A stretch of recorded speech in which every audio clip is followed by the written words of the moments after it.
Jangan lupa like, komen, dan subscribe channel YouTube TVRI Bengkulu dan nyalakan lonceng notifikasinya.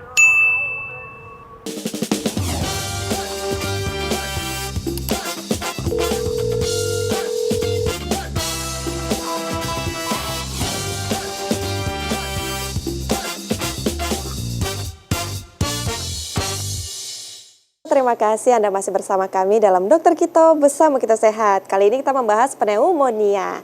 Nah, Dokter Wenti, Dokter Elsa, kita lanjutkan lagi ya. Tapi sebelumnya Julia mau tanya, Dok. Kan katanya ini disebut kalau orang awam, seperti Julia misalnya ya, pneumonia ini adalah paru-paru basah. Karena dianggap mungkin tadi ada cairan di paru-paru begitu ya. Nah, kalau Julia pikir itu kemarin itu paru-paru basah itu ciri-ciri gejalanya keringat di tangan atau keringat berlebihan malam-malam. Atau penyebabnya salah satunya terjadi karena sering terpapar kipas angin. Nah itu gimana, Dok?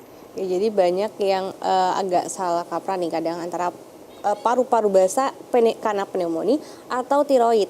Nah, jadi kan yang sering tuh yang kayak keringatan terus rasanya jantungnya berdebar-debar itu dibilangnya kan paru-parunya nih kena nih paru-paru basah. Padahal itu adalah salah satu gejala tiroid. Gejalanya aja yang sama ya. Gejalanya mirip-mirip lah mungkin ya, tapi kan penyebabnya jelas jauh berbeda. Jelas berbeda yang tadi disampaikan ya, Dok ya, gejala pneumonia. Baik, dokter kita lanjutkan lagi, silakan. Oke, jadi ini untuk kriteria pneumonia yang berat. Tadi kan kita yang cuman kayak demam tinggi, nyeri dada, menggigil. Nah, itu kan masih yang awal-awalnya saja. Kemudian menjadi berat. Nah, untuk berat sendiri ada kriterianya ternyata ya, ada minor dan mayor. Untuk minor itu minimal 3 dan mayor itu atau 1 mayor. Jadi minimal 3 minor atau 1 mayor. Jadi kalau yang minor tuh sebenarnya nice to know aja ya, karena yang harus memeriksanya adalah dokter atau tenaga medisnya nanti ya. Jadi kurang lebih seperti leukositnya malah turun ya. Padahal dia infeksi tadi kan jadi turun dia, kemudian suhu tubuhnya yang dari 40 derajat malah jadi turun jadi 30 di bawah 36, kemudian tensinya menjadi rendah ya. Nah, kalau untuk mayor itu yang sudah butuh ventilator mekanik atau alat bantu nafas ya. Lalu shock sepsis atau yang sudah jelek lah ya. Makanya cukup 1 aja itu udah masuk kategori berat, dan untuk kategori berat itu tidak bisa dirawat inap biasa. Tidak bisa apalagi rawat jalan ya. Jadi itu biasanya harus masuk ke ICU. Karena tadi pertimbangannya membutuhkan bantuan nafas ya. Nah, untuk pneumonia ini tata laksananya pertama bed rest jelas ya, harus istirahat. Posisi yang dianjurkan adalah posisi 45 derajat seperti itu. Yang di ujung sana ya ada 45 derajat. Jadi kenapa? Karena kan posisi paru-parunya membantu aliran untuk paru-parunya tadi ya. Berarti dari kepala sampai ke pinggang ya, Dok ya? 45 derajatnya ya. 45 derajatnya. Kemudian terapi oksigen ya, bisa nasal kanul, NRM tergantung saturasinya. Kita mau capai target saturasinya berapa ya. Kemudian terapi antibiotik. Jadi awalnya antibiotik yang diberikan adalah empiris, baru ke definitif. Kenapa?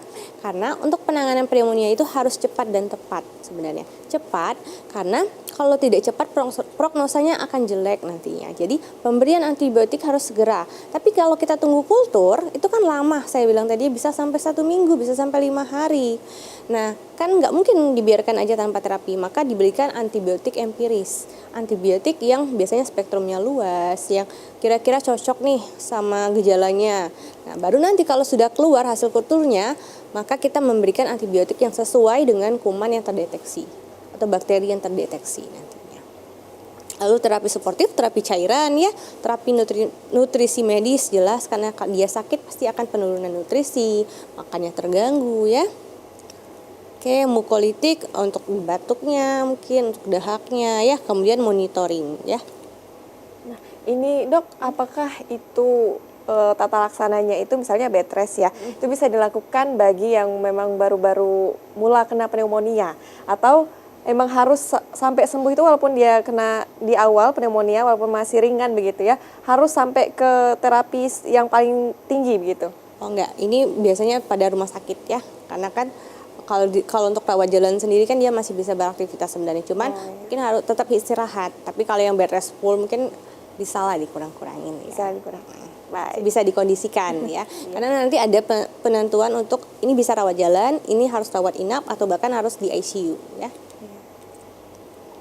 Nah, jadi pengobatan pneumonia terapinya antibiotik diberikan secara empiris tadi ya, yang diberikan sebelum menunggu hasil kultur karena kita harus cepat dan nantinya akan tepat setelah keluar hasil kulturnya baru kita berikan antibiotik definitif ya. Terapi empiris berdasarkan tadi pengetahuan tentang pola kumannya. Kita lihat nih gejalanya kira-kira mengarah ke kuman apa. Lalu sensitivitas dari peneliti sebelumnya dan sifat farmakologi obat. Jadi ini nanti ranahnya dokternya ya, apalagi dokter paru nanti untuk menentukan kira-kira antibiotik empirisnya apa yang tepat ya. Kemudian alasan terapi antibiotik secara empiris ya, kenapa nggak nunggu kultur aja, kenapa harus didobel nih dok gitu kan. Jadi kenapa? Karena penundaan pemberian antibiotik lebih dari 4 jam saja, itu angka kematiannya bisa meningkat.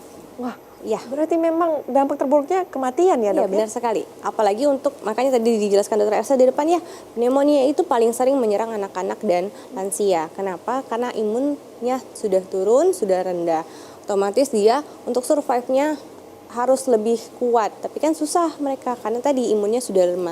Makanya pemberian antibiotik harus segera sebelum, tadi kan ada konsolidasi tuh di parunya tuh. Itu kan si kuman-kumannya tadi tuh membentuk geng kalau kita bilangnya ya, membentuk geng, dia kan akhirnya menyebar meluas, akhirnya seluruhnya kena nanti. Nah, jadi sebelum tercapai geng-geng itu yang semakin banyak harus segera diberi pengawalnya tuh antibiotiknya untuk melawan.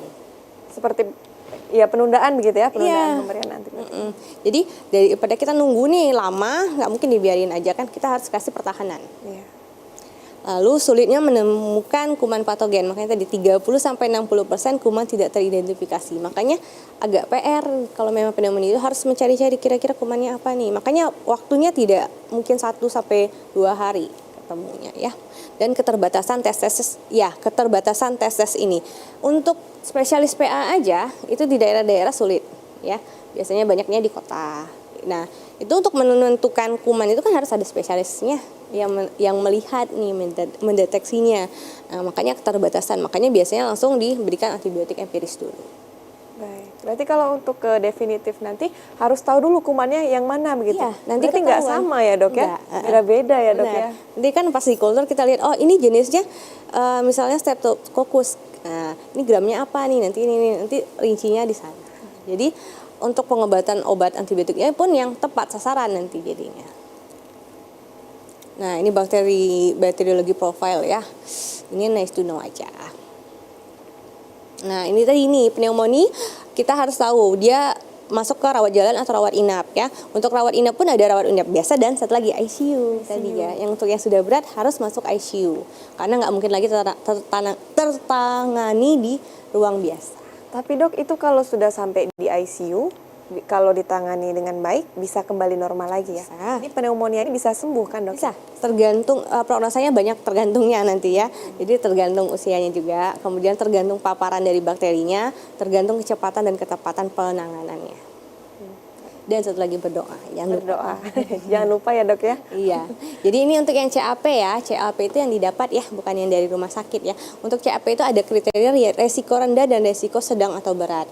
Kalau untuk yang resiko rendah bisa rawat jalan ya, bisa pemberian antibiotik secara oral. Artinya makan obat saja. Tidak perlu dirawat, tidak perlu diberikan cairan infus ataupun antibiotik yang disuntikan ya.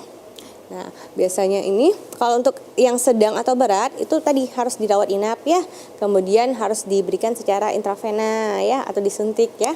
Kemudian dievaluasi nih dalam 48 sampai 72 jam atau dalam 3 hari ya. Klinisnya menetap atau memburuk.